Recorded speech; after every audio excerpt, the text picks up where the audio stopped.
Greetings and salutations. Welcome to the best damn show on the planet, the Media Project Show, hosted by your man Clint Africa. Hope you guys are doing well today. We got another podcast, and we're actually going to be reviewing the Premier League. That's the English Premier League. All the results that happened over the weekend for the 30th and the 31st of October 2021. But just before I continue, I just want to mention that ULeap is sponsoring this podcast, right? So ULeap is an online platform that gives everyone that is unemployed, employed, a student, a professional, or has a business an opportunity to showcase themselves, their business, their talents, their skills. The nice thing about ULeap is that there's no sign up or subscription fee. You can also check out local businesses and their products on the ULeap shopping center. ULeap, we dare you. Also remember ULeap, you can catch us on Facebook and Instagram if you want to know more about ULeap. So let's continue with the show. So today we're going to be talking about the Premier League this past weekend. We had some interesting results, starting with Leicester versus Arsenal. Now, this was a game that I couldn't predict, but if I put my money on a team, I would say Leicester City. Because I mean, last week they won, though 2 weeks ago they won Manchester United 4-2. So, and Arsenal's on the rise. I see Mikel Arteta is doing quite well with the team. They're definitely putting youth into the team, and they've got a plan. So Arsenal actually won the game 2-0 at Leicester, which I was quite surprised. But I mean, that's a good result for Arsenal. We'll go through the table. But I firstly just want to go through some of the results and some of the performance. Leicester City was a bit poor on the day, but Arsenal got the win, so big ups to them. We had another match also, Watford versus Southampton. Not too sure if you guys really follow or support these teams, but Southampton, they needed the win. They actually won Watford 1-0, so good win for Southampton. They got a good coach, but I mean, they don't have the players. They lost a few players in the transfer window. So we'll have to see what happens. If you're new to the channel, please smash a like on the video. Subscribe if you're new. We'll really appreciate that. Then we had the Liverpool-Brighton game, and that was a very exciting game, I must say. I mean, Liverpool went 2-0 up, and we all thought, look, they're probably going to score 4 or 5 goals, which they've been scoring over the last couple of weeks. But to their credit, Brighton came back, and Brighton took the game to them. I think they actually deserved more than a draw. In the end, the game was 2-2, but I thought Basuma was amazing in the midfield. I think a lot of top teams in the Premier League is going to want his signature either in the January transfer window or in August of next year. We'll see what happens with that. But I mean, great draw for Brighton. Liverpool lost some points there, but they're still looking a good attacking threat, and they're still looking one of the favourites to win this Premier League. Don't know what your thoughts is on that with regards to Liverpool, or who is your actual team in the Premier League. Currently, me, I'm supporting Manchester United, and at the moment we're not playing the best soccer, but we'll get to Manchester United a bit later. Moving on, we had Newcastle versus Chelsea. So I don't know if you guys are aware, Newcastle was bought for about 350 million from the Saudi owners, who are, I think, the richest owners out of any soccer team in the Premier League. So look, they can't buy players until the January transfer window, and they're actually fighting for relegation. So the game was at St James Park, 50,000 fans there. But I mean, Chelsea played. They didn't have Lukaku, they didn't have Timo Werner. They injured, and the first half was very dull. Tuchel played a very nice game though in the second half. And then, as you saw, Chelsea, Reece James actually scored 2 goals. So the nice thing about that is that Chelsea won 3 goals to 0 in the second half. They actually scored those 3 goals. So they're on top of the table now. They're sitting pretty, and they didn't have their strikers and Lukaku. So big ups to Chelsea. They're definitely title contenders, and Thomas Tuchel, the German coach, is really good.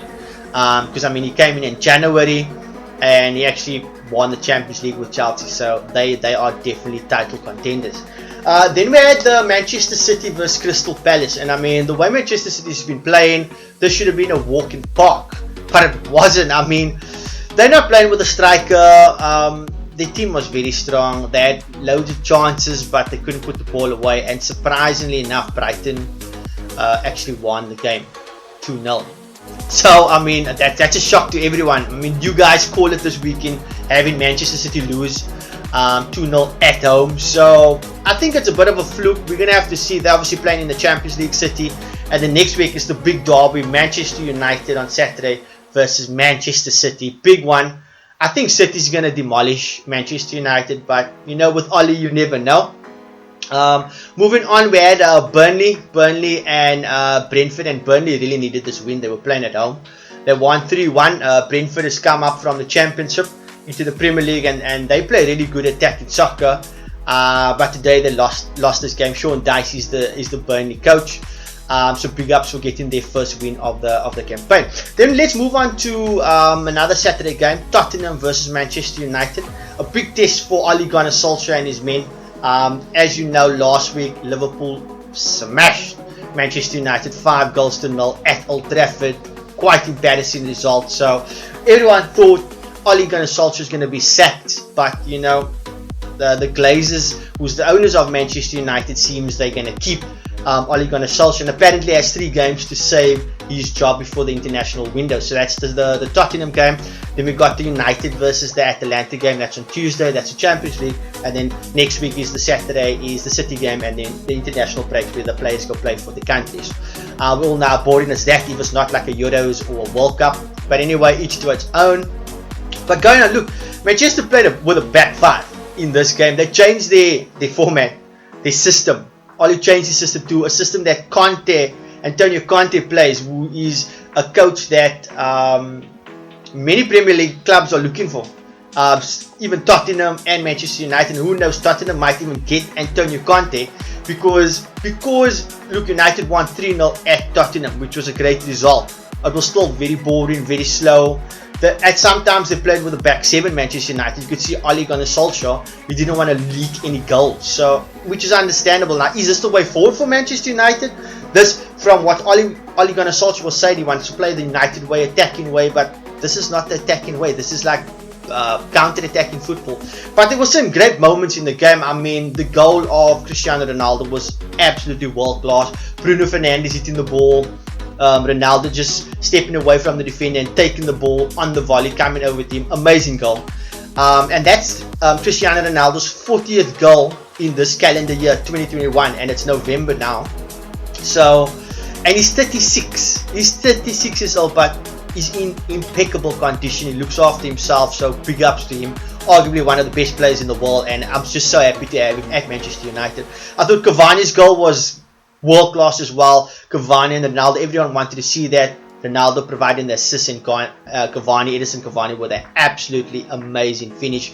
And then the third goal was Matic passing the ball to Rashford with his speed, brilliant finish. I think Rashford's finishing has been great this season, coming back from injury. He came off from the bench. So big ups to Manchester United. Let's see where this goes. I mean, would like to know in the comments, what do you think of Manchester United? Do you like the format change with the teams? Look, but players like Sancho and the big Pogba's not really going to get into this team, Greenwood. So what's going to happen to these players moving forward? Okay, also because Tottenham lost this game, David Levy, who is the owner of Tottenham, basically fired Nuno Santo, and they don't have a coach now. Look how they are. Look how lethal they are as a club. They're not wasting any time. They sacked the manager, and they want a better manager because they got good players. And the way Tottenham is playing, I don't think Manchester United should be super happy about this. Yes, it's a win, it's 3 points, but you're playing against a crap team at the end of the day. But let's see what happens moving forward. Moving on to Norwich City and Leeds. Look, Norwich City came up from the Championship as well. I think they're going to go down. They played at home against Leeds, which hasn't been playing well. And Leeds actually got their first win, 2-1. So well done to Leeds. Hopefully they can keep that up. And then we have 2 games left. That was the Aston Villa versus West Ham. That was at Villa Park. Another 50,000 fans there. But I mean, West Ham won the game 4-1. And big ups to David Moyes and Declan Rice. And these players, because they're showing they can, and Mikel Antonio, who's the striker, they're actually showing that they can actually play in Europe, which is the Europa League and the Premier League, and they're staying up there. So look out for West Ham. They're a dark horse, I think, for the top 4. The season is still long. It's a 38-game season, so see what happens. Monday night we will see Everton versus Wolves. Wolves are played at home. I don't have a result on that, but I think Everton should win. But Wolves are playing some good soccer, so we'll have to see what happens. Looking at the Premier League table, we've got Chelsea at the top on 25 points.